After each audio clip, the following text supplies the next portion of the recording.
मुर्शिदाबाद में हिंसा के बाद जख्म अभी भी ताजा है। यहाँ बड़ा मुद्दा डेमोग्राफी के बदलने का है। क्या बंगाल के जिले में डेमोग्राफी बदलने की साजिश हो रही है? क्या लैंड जिहाद के लिए हिंदुओं का पलायन करवाया जा रहा है? सारे सवालों का जवाब जानने के लिए मुर्शिदाबाद से ये एक्सक्लूसिव रिपोर्ट देखिए।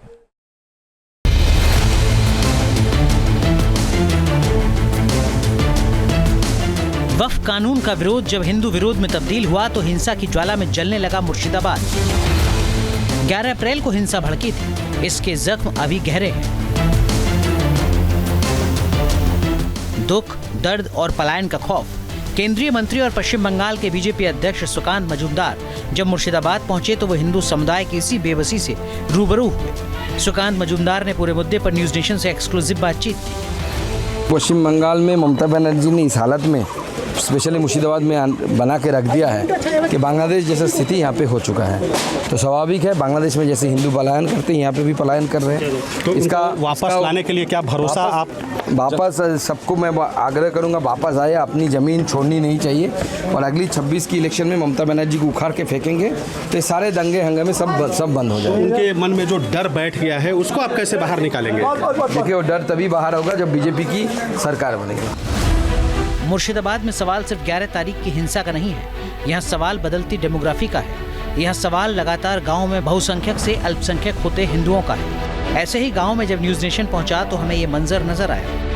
इस इलाके में आने के बाद जो हमारे हाथ जानकारी लगी उसके मुताबिक ये था कि जो यहाँ पर जिस तरीके से उनके ऊपर जुल्म होते हैं या जो जिस तरीके से अत्याचार होते हैं उससे त्रस्त होकर करीब 50 से ऐसे ज़्यादा घर हैं जिन्होंने इस इलाके में अपना सब कुछ छोड़ दिया और यहाँ से पूरे परिवार के साथ पलायन कर गए। हमारे साथ कई लोग हैं, कई यहाँ के स्थानीय लोग हैं जिनसे हम बात करेंगे और जानने की कोशिश करेंगे कि कैसे क्या है। देखिए, हम एक घर के अंदर दाखिल हो रहे हैं जहाँ पे दादा, एक मिनट दादा ज़रा सा देखिए, यहाँ पर हैं। इन्होंने कैमरे पे बोला ये कुछ बोलने के लिए तैयार नहीं है।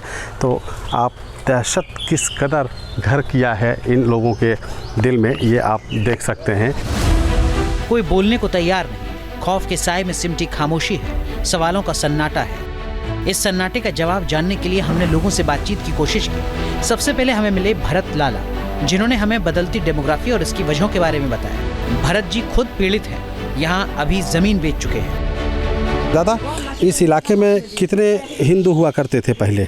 40 से उम्र है था, 40% से ज़्यादा। हाँ। और अभी कितने बच गए? अभी 20 से 25% बच गए।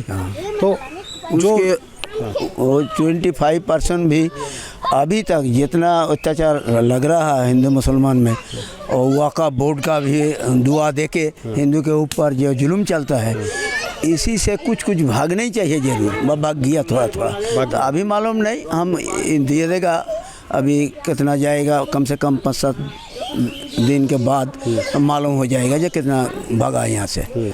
जो यहाँ में जो लड़की है, बहू है, बेटी है, उसको भी व्यवहार करने के लिए भी षड्यंत्र चलता है। उसीलिए यहाँ से भागने का जरूर मतलब बहु सनातनी का भी है।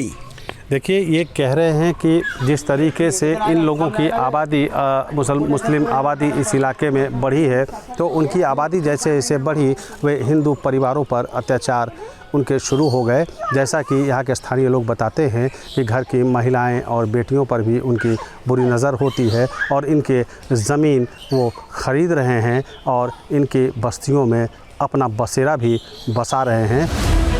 बहू बेटी की इज्जत महफूज नहीं है, हर वक्त हिंसा का डर है। इस लिहाज से लैंड जिहाद की साजिश का सबसे खौफनाक रूप देखने को मिल रहा है। यहाँ हिंदुओं को पहले खौफजदा किया जाता है, फिर उनसे ज़मीन का सौदा किया जाता है। हमने यहाँ जितने लोगों से भी बात की, उन्होंने पलायन और खौफ का जिक्र किया। यहाँ पर से कई लोग गांव छोड़कर चले गए। ये 20-25 आदमी चला गया घर छोड़ के।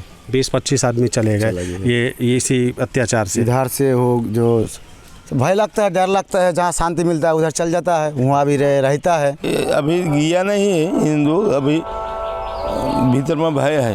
भय किस चीज़ का भय है? वैसे लूटपाट से सब डरता है। तो आपके भी घर में परिवार हैं, बच्चे हैं, महिलाएं हैं, तो आप लोग को भी डर लगता है? डर तो लगता है, थोड़ा थोड़ा लगता है। हाँ। तो एक आदमी तो घर छोड़ के चला गया। हाँ एक आदमी चला गया यहाँ का, हाँ। घर छोड़ के। कब गया? और गोलमाल हुआ था धुलियान में, हाँ। वो सुन के चल गया। वो सुन के चला गया, छोड़ के चला गया सब कुछ? नहीं, अब ये परिवार है उसका। कुछ अजीब लगता है इन गांव की गलियों में।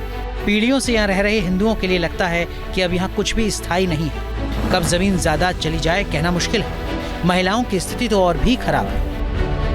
आप देख सकते हैं यहाँ गांव की महिलाओं ने जब न्यूज़ नेशन का कैमरा देखा तो ये तमाम महिलाएं अपने अपने घरों से निकलकर बाहर चली आईं, सिर्फ ये बताने कि इनके ऊपर क्या बीत रहा है और ये कैसे यहाँ असुरक्षित महसूस कर रही हैं। हम जानने की कोशिश करते हैं कि क्या हुआ। क्या आप लोगों को यहाँ पे कैसा महसूस होता है? डर लगता है। किस बात का डर? झमेला का। बोलिए। ওই হিন্দু মুসলমানের ঝামেলা নিয়ে हाँ। ওটাই ভয় লাগছে।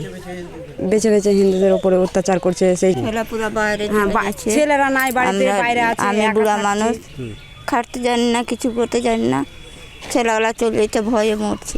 ভয় করছে, আমার মাটাও ভয় করছে যে কোন দিক থেকে। হ্যাঁ, আপনার আমাকে ভয় লাগে সবাই।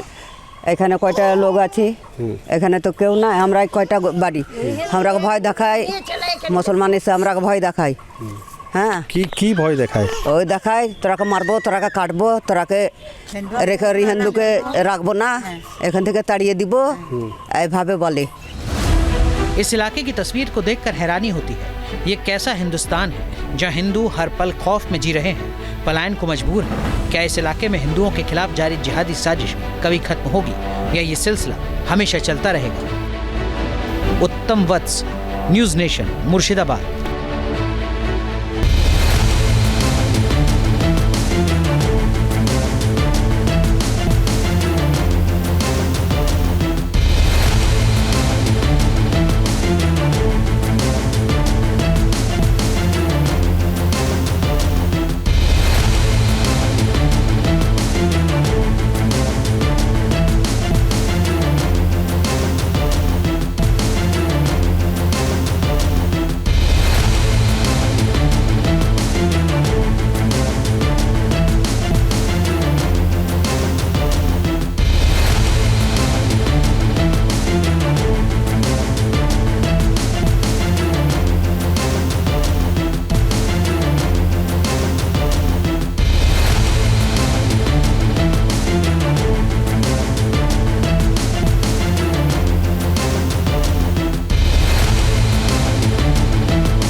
न्यूज नेशन अब व्हाट्सएप पर।